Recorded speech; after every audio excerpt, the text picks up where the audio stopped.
എല്ലാ മാന്യ പ്രേക്ഷകർക്കും നിസ്തുല്യനായ ക്രിസ്തയേശുവിന്റെ നാമത്തിൽ വന്ദനം.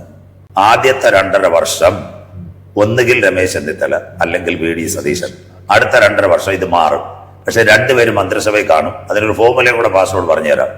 ഒരു പക്ഷേ വി.ഡി. സതീശൻ അധികാരത്തിൽ വന്നാൽ രമേശ് ചെന്നിത്തല ആഭ്യന്തരമന്ത്രിയായിരിക്കും. മനസ്സിലായല്ലോ? അല്ലെ രമേശ് ചെന്നിത്തല മുഖ്യമന്ത്രിയായി കഴിഞ്ഞാൽ വി.ഡി. സതീശൻ ആഭ്യന്തരമന്ത്രിയാവും. 2.5 വർഷം കഴിയുമ്പോൾ മന്ത്രിസ്ഥാനം രാജിവെച്ചോണ്ട് ഇവർ ചേഞ്ച് ചെയ്യും. സുവിശേഷ കോളത്തിൽ നിൽക്കുന്ന ഒരു വ്യക്തി എന്തുകൊണ്ട് രാഷ്ട്രീയ അവലോകനം നടത്തുന്നു എന്ന് ചോദിക്കാൻ സാധ്യതയുണ്ട്. ഒരിക്കലും ഞങ്ങളുടെ സ്വന്തം ഇഷ്ടപ്രകാരമല്ല ഇത് ചെയ്യുന്നത്. ഈ ലോക സംഭവങ്ങളും അതോടൊപ്പം രാഷ്ട്രീയത്തെ പല കാര്യങ്ങളും വിശകലനം ചെയ്യുന്നുണ്ട്. അനവധി പ്രേക്ഷകരുടെ അഭ്യർത്ഥന മാനിച്ചാണ് ഞങ്ങൾ ഇങ്ങനെ ഒരു ടെലികാസ്റ്റ് കൊടുക്കുന്നത്.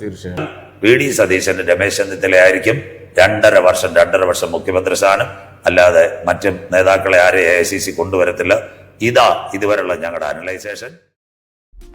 Subscribe and follow me.